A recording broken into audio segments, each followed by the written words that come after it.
Daniel Cole had been a fixture at the Harte family table for 10 years, which was nearly half his life. He'd first come to their ranch outside Teller's Creek as a boy of 13, all bony wrists and silent watchfulness, hired on by Thomas Harte to learn the hard work of stringing wire and reading the moods of cattle. It was Thomas who had taught him the difference between a fence post that would hold and one that was just pretending. It was Thomas who had sat with him by lantern light, with a worn primer, patiently sounding out the letters until the black marks on the page resolved themselves into words, into stories. And it was Eleanor Harte, Thomas's wife, who had set a plate before him every evening without fail, her movements economical and sure, her presence a quiet warmth that filled the spaces her husband's booming voice did not. He had eaten her food, listened to her husband's wisdom, and learned the rhythms of their life until they were as ingrained in him as the grain of the axe handle he wielded every autumn. He became part of the property, as solid and dependable as the river stones in the foundation of their house. Will, their son, was only a year older than Daniel, and the two of them had grown from boys to men in a seamless kind of brotherhood, forged in the sweat of haying season and the shared silence of fishing the creek at dawn. Daniel had never known a life that did not, in some fundamental way, revolve around the Hartes. Then, 3 years ago, Thomas had simply not woken up one morning. The doctor called it a tired heart, and the entire valley had felt the stillness of his absence. The funeral was a blur of black coats and casseroles, of neighbors patting his shoulder and telling him he was a good man for staying on, for looking after the widow. Daniel had just nodded, his own grief a hard, indigestible lump in his throat. He couldn't have imagined leaving. Stopping felt wrong. It felt like a betrayal not just of Thomas's memory, but of the very order of things. So he kept coming.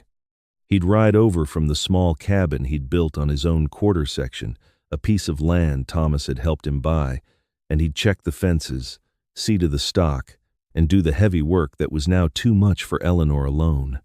He still took his supper at her table some nights, though the silence was different now, heavier. Will had his own family and a blacksmith shop in town, busy with his own life, though he came out every Sunday. The daily weight of the ranch fell quietly between Daniel and Eleanor. It was a duty. It was what a man did.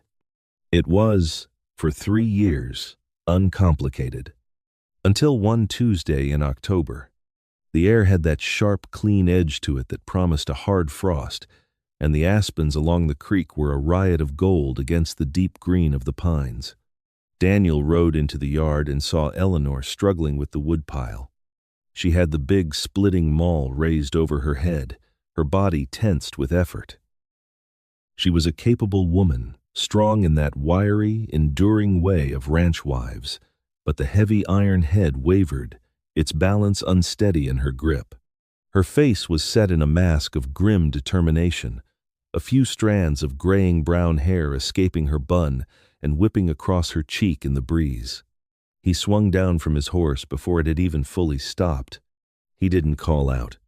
He just walked over, his boots sinking slightly into the soft earth. She heard him, of course. She lowered the maul, her breath coming in a frustrated huff, and turned. Her eyes, the color of moss after a rain, were tired. "Let me do that, Eleanor," he said. His voice was low, not a question but a simple statement of fact. She looked at the maul in her hands, then at him. He was 23, broad in the shoulder from a decade of this work, his hands calloused and competent. He stood there, solid and waiting. She saw the man he had become, not the boy she had fed. For a long moment she just looked at him, and in that look something vast and unspoken passed between them. It was an acknowledgement of the years, of the change, of the simple, unadorned fact of him standing there, ready to take the burden from her hands. She held the axe out to him. "It needs doing," was all she said. He took it. The worn hickory handle was still warm from her grip. He didn't say another word. He turned to the pile of rounds, set one on the block, and swung. The maul came down with a clean, satisfying crack, and the wood fell away in two perfect halves. He set up another and another. His movements fluid and powerful, a rhythm he had known his entire adult life. Eleanor did not go back inside. She leaned against the porch rail, her arms crossed, and watched him. She watched the muscles in his back bunch and release under his worn cotton shirt. She watched the focused set of his jaw. She watched the way he worked, with a quiet efficiency that wasted no motion. He was not just helping. He was taking a piece of her worry, of her solitary struggle, and making it disappear with each swing. The pile of split wood grew steadily, a testament to his strength, a bulwark against the coming winter. Something shifted. It was as subtle and as definite as the change in the light when a cloud passes over the sun. The familiar arrangement of their lives, him the loyal hand, her the grateful widow, cracked, and a new, uncertain light shone through. Neither of them was ready to name it. They were not even sure what it was. But it was there, in the crisp autumn air, in the sharp scent of pine, in the steady, percussive sound of splitting wood. He worked, and she watched, and the world they had known for 3 years quietly rearranged itself around them. He finished the pile and began to stack the wood neatly against the side of the house. His movements were precise, creating a solid wall of fuel that would see her through months of snow. When he was done, he wiped his brow with the back of his sleeve and turned to her. "Thank you, Daniel," she said. Her voice was quiet. "It's my pleasure," he replied, and the formal words felt strange and inadequate. He looked at her, standing there in the fading light, and felt a protective urge so fierce it startled him. She was 41. She was his dead friend's mother. She was his mentor's widow. And in that moment, she was just Eleanor, a woman standing alone on her porch, and he felt an overwhelming need to make sure she was never cold again. He stayed for coffee, as he sometimes did. They sat on the porch steps, the new silence between them humming with unspoken things. It was no longer the comfortable silence of shared history, nor the grieving silence of shared loss. It was something new. Awkward, and yet not entirely unpleasant. It was the silence of possibility, and it was terrifying. For months, the Tuesdays continued. He never spoke of it, not to anyone, and certainly not to Will. How could he? What would he say?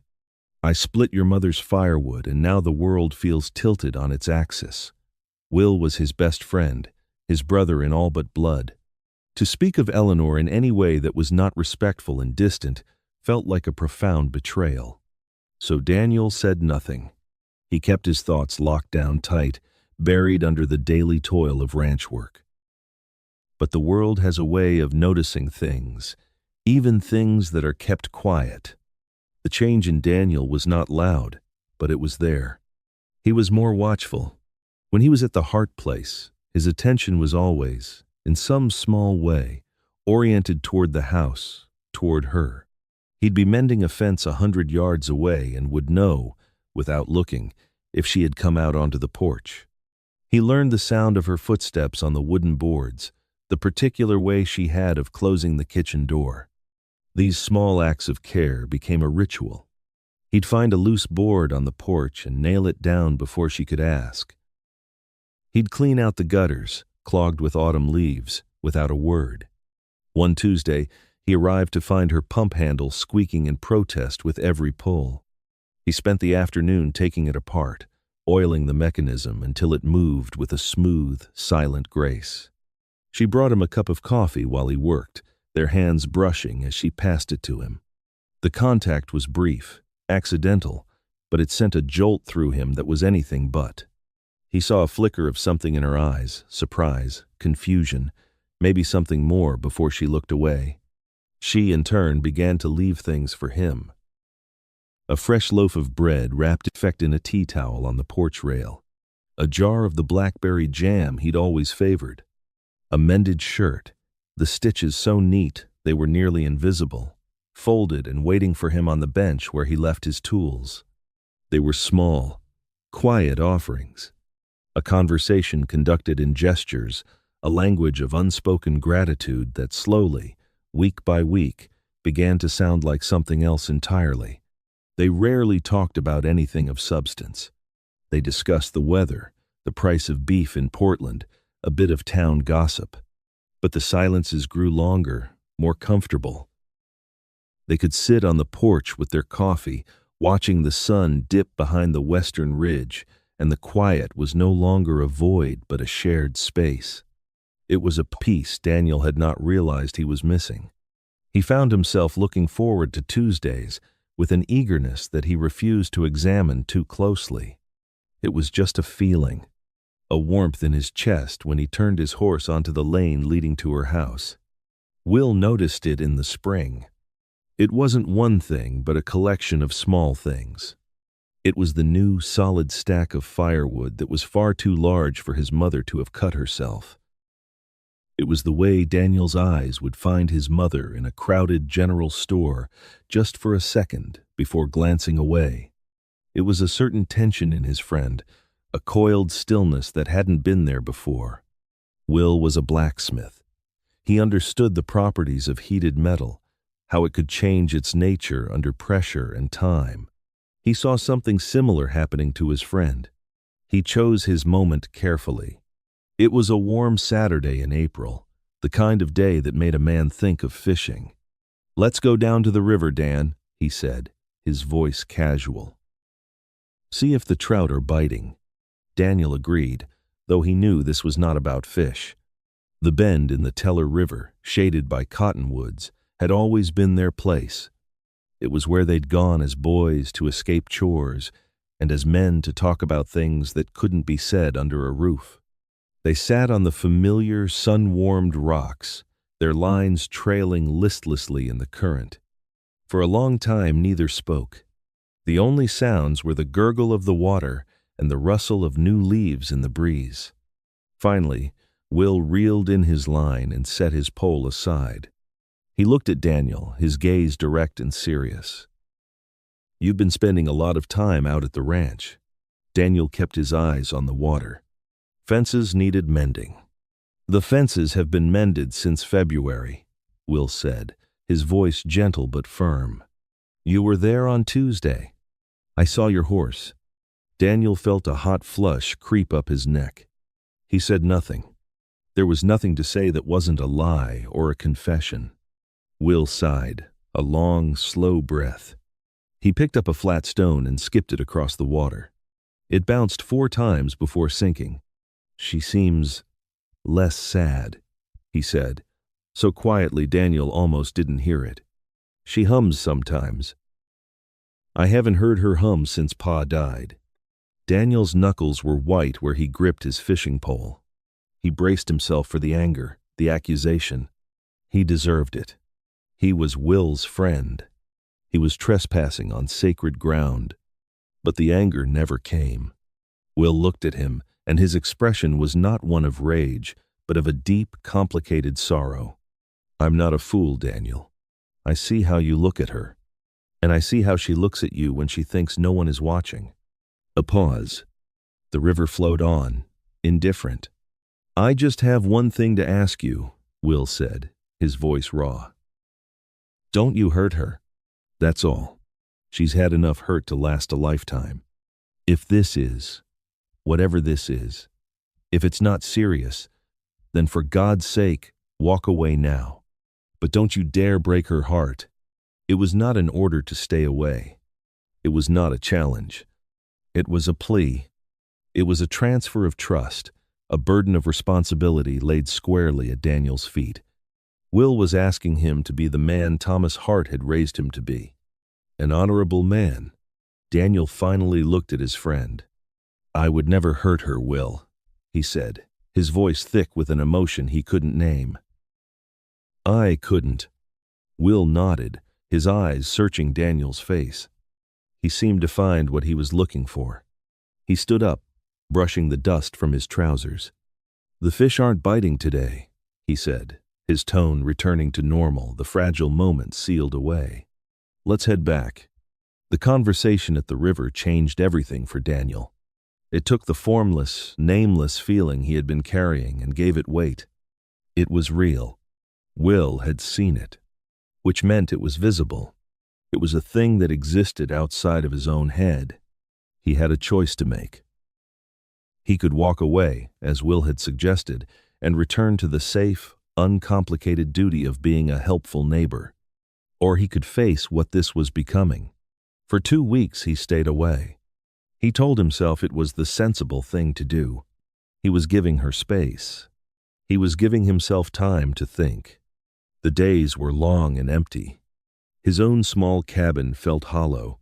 He found himself riding to the edge of his property, looking across the intervening mile of pasture toward her ranch, searching for a curl of smoke from her chimney. The absence of his Tuesdays created a void, a silence that was no longer comfortable but aching. He realized, with a clarity that was both terrifying and liberating, that he was miserable. The quiet warmth he felt in her presence had become essential, like air. Eleanor felt his absence just as keenly. The silence of the ranch, which had been her constant companion for 3 years, once again felt like loneliness. The pump handle was silent, the woodpile was stacked high, the fences were strong, but the quiet hum of possibility that had filled the air was gone. She found herself watching the road, listening for the sound of hoofbeats that never came. She felt a fool, a woman her age, indulging in such schoolgirl fancy. She was a widow. He was a boy, practically. The son of her friends, a man who called her ma'am more often than not. She began doing the arithmetic, as she called it. She would sit at her kitchen table in the evenings, a cup of tea growing cold in her hands, and she would count the years between them. 18. A lifetime. She had been a young mother, chasing a 5-year-old Will around the yard, when Daniel was born. It was absurd. It was improper. The town would talk. What could she possibly offer a man of 23, a man with his whole life ahead of him? A quiet house and a history filled with another man. The numbers never added up. The logic was always clear. It was a foolish, impossible notion. But then she would remember the steady look in his eyes, the way his presence seemed to shore up the very foundations of her world, the way a simple cup of coffee, shared on the porch, could feel more real and more vital than anything she had experienced in years. When Daniel was there, she was happy. It was a simple, unadorned fact, a feeling she had forgotten could even exist.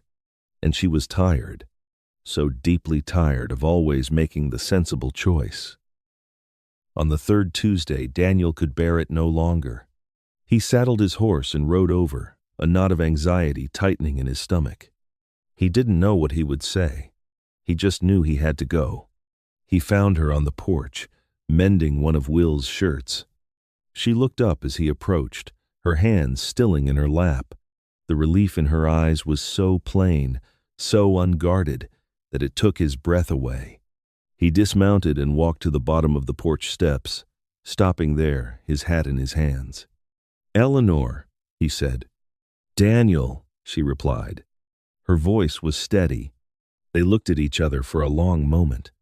The air was thick with all the things they had not said for the past 2 weeks, for the past 6 months. "I thought you weren't coming," she said, finally breaking the silence. "I thought I shouldn't," he admitted, his voice rough. "Will and we had a talk." She nodded, her gaze dropping to the shirt in her lap. "He's a good son. He worries." She looked back up at him, her eyes searching his. "The arithmetic doesn't work, you know. I've been doing it for months. It never adds up." "I know," he said. She gave a small, sad smile. It was a smile of resignation, of a woman acknowledging a painful truth. She let out a soft sigh, the sound of a long-held breath being released. The evening was settling around them, the sky turning a soft, bruised purple. A lone cricket began its nightly song. The scent of lilacs from the bush by the porch was heavy in the air. She looked out toward the mountains, a dark silhouette against the dying light. "If only we'd met years ago," she whispered. The words meant more for herself than for him. It was a lament for what could never be, a wish for a different timeline, a different story where the numbers made sense, where their lives were not separated by an impassable gulf of age and experience. It was the sound of a door gently closing. Daniel watched her, his heart aching at the note of finality in her voice. He saw the path she was laying out for them, a return to polite distance, to the roles of widow and helpful hand, the brief, warm light of the past few months extinguished by cold, hard sense. He could accept it. He could nod and get on his horse and ride away. It would be the honorable thing, the easy thing.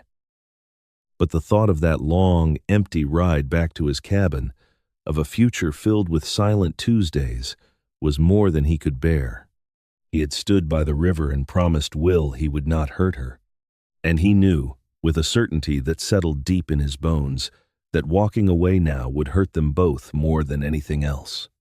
He took a step up onto the porch, then another, until he was standing before her. She looked up at him, her eyes wide with surprise. He reached out, not to touch her, but just to hold the space between them. He looked at her, at the fine lines around her eyes, at the strength in the set of her mouth, at the woman who had filled the hollow spaces in his life without him even realizing they were there. "Eleanor," he said, his voice quiet but perfectly clear in the twilight air. "If we'd met years ago, you would have sent me home." She stared at him, confused. "I was 15, he finished simply. The truth of it hung between them, undeniable and absolute. It was not an argument. It was a fact. It dismantled her regret, her wish for a different past, and replaced it with the solid reality of the present. They had not met years ago. They had met now. This was the only time they had. He saw the understanding dawn in her eyes, followed by a wave of something else. Hope. A fragile, tentative thing. She was not going to be the one to say any of this first. She had carried her burdens alone for too long. He knew it was up to him. He had been slow, so slow to see what was right in front of him, but he was here now. "I am not a boy anymore," he said, his voice gaining strength. "And I am not here out of duty to Thomas or to Will. I am here because when I am not here, nothing feels right." He took a breath, the words coming plain and unadorned, the only way he knew how to speak them. "I have been coming here for you, Eleanor, for a long time now." He saw tears well in her eyes, but she did not look away. "The arithmetic," he said, shaking his head slightly. "It doesn't matter. What matters is what I feel when I see your light on in the evenings. What matters is that I want to be the one to split your firewood for the rest of your life." He finally let his hand rest on the porch rail, his knuckles brushing hers. "I would like to court you. Properly. If you'll have me." Her response was not a word, but a single tear that escaped and traced a path down her cheek. She turned her hand over and laced her fingers through his. Her touch was warm and sure, and felt like coming home. "Yes," she whispered. "Obviously, yes." A small, watery laugh escaped her. "It took you long enough." The courtship was both a scandal and a revelation to the good people of Teller's Creek. There were whispers, of course. Tongues wagged over sewing circles and at the general store. The 18 years between them were counted and recounted, a subject of endless speculation. But those who knew them best, those who had seen Daniel grow into the steady man he was, and who had watched Eleanor bear her widowhood with such quiet grace, they saw something else. They saw the way he looked at her, a look of profound reverence and steadfast care.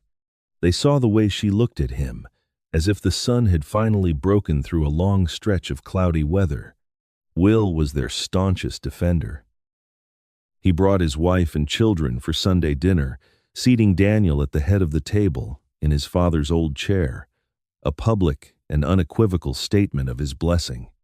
His acceptance silenced most of the gossip. What remained was simply noise. Their time together was simple. It was not a whirlwind of youthful passion, but a slow, deliberate knitting together of two lives. They took long walks along the creek, his hand a warm, solid presence at the small of her back. They sat on the porch in the evenings, talking about the future, about his plans for his land, about combining their herds, about the color to paint the front door. They were conversations about real things, about building a life. He discovered the dry wit that lay beneath her quiet exterior, and she found a depth of gentle kindness in him that she had only ever glimpsed. He was solid. He was true. They were married in September, just under a year after that first day at the woodpile. The ceremony was held in the small clapboard church in town. Eleanor wore a simple dress of deep blue, the color of a twilight sky, and carried a bouquet of wildflowers Daniel had picked for her that morning. He stood at the front, his heart hammering against his ribs, feeling both terrified and calmer than he had ever felt in his life. When she walked down the aisle, leaning on Will's arm, she looked only at him. Her smile was radiant. It was the smile of a woman who had finally stopped doing the arithmetic and had chosen happiness instead. The vows were short and simple. The words were promises he knew he would spend his life keeping. When the pastor pronounced them husband and wife, he leaned down and kissed her, and the kiss was not one of fiery passion, but of deep, settled contentment. It was a promise of quiet mornings and shared burdens, of a life built together, solid as a well-laid stone foundation. 6 years later, Daniel sat on the porch steps of the house that was now well and truly his home. The evening was warm, the air humming with the sound of cicadas. He was mending a piece of harness leather, his hands moving with the familiar, practiced motions of his trade. The setting sun cast long shadows across the yard, painting the world in shades of gold and orange. The screen door creaked open, and Eleanor came out, carrying 2 mugs of coffee. She had more gray in her hair now, and the lines around her eyes were deeper, etched by laughter. To him, she had never been more beautiful. She handed him a mug and sat down beside him, her shoulder pressing against his. "Thomas Jr. is finally asleep," she said, a note of weary satisfaction in her voice. "He has your stubbornness." Daniel smiled. "And your smarts." "He'll be fine." A small girl of 4, with Eleanor's moss-green eyes and a head full of wild, dark curls, came tumbling out the door and climbed into his lap, her small body warm and heavy against his chest. "Tell me a story, Papa," she demanded, her voice sleepy. "Hush now, Rose," Eleanor said gently. "Papa's tired." "I'm not tired," Daniel said, wrapping an arm around his daughter. He looked at his wife over the top of the child's head, his heart full to bursting. "Once, there was a young man who was very, very slow." Eleanor rolled her eyes, but she was smiling. It was an old joke between them now, a gentle teasing that was a form of love. "He was just deliberate," she corrected, her voice soft. "He was slow," Daniel insisted, his eyes twinkling. "And he didn't see the amazing woman who lived right next door until she almost chopped her own foot off with a splitting maul." "That is not how it happened," Eleanor protested, though the fondness in her voice robbed the words of any heat. Rose snuggled deeper into his chest, not caring about the details, just comforted by the familiar cadence of her parents' voices. He looked out at the land, at the fences he maintained, at the cattle grazing peacefully in the pasture. He looked at the woman beside him, his partner, his wife, his anchor. He looked at the child in his arms, the living proof of their impossible, wonderful life. The arithmetic had never mattered. This was the only equation that counted. Love wasn't about the years that separated you, but about the life you built in the years you had together. It was about finding the one person in the world with whom you could share a quiet cup of coffee on a porch and feel completely and utterly whole. That's the thing about a life. It isn't measured in sensible choices or in the cold logic of numbers on a page. It's measured in moments of quiet courage, in the unspoken gesture of care, the shared silence that becomes a conversation, the brave statement that changes everything. It's about realizing that the right time isn't something you wait for in the past or the future.